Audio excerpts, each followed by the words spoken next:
Aina tatu ya marafiki wabaya.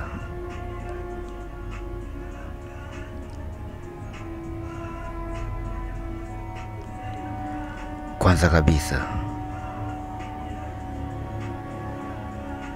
rafiki mbaya hujisogeza sana karibu na wewe ili akuaminishe upo karibu naye, lakini ukweli mawazo yake, akili yake haipo hapo. Jinsi ya kumjua: utamuona ni mtu wa karibu sana na wewe, mwenye kujua siri zako nyingi sana na mwenye kukufuatilia sana. Unaweza ukasema ni rafiki kweli, lakini hana kitu. Katika marafiki wabaya aina tatu, kuna mwenye kujipendekeza na kuna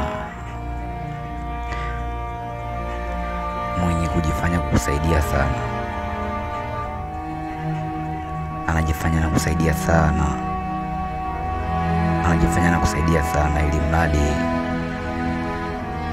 apate kitu cha kwenda kuzungumza sehemu nyingine juu yako, kwamba ameshawahi kukusaidia na vitu kama hivyo. Aina ya tatu, kujifanya mwema sana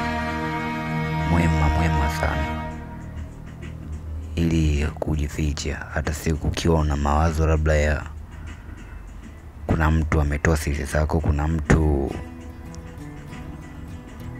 ametoa siri zako, ili usiwe na muhisi yeye kabisa wakati ni yeye. So hao ni aina tatu ya marafiki wabaya.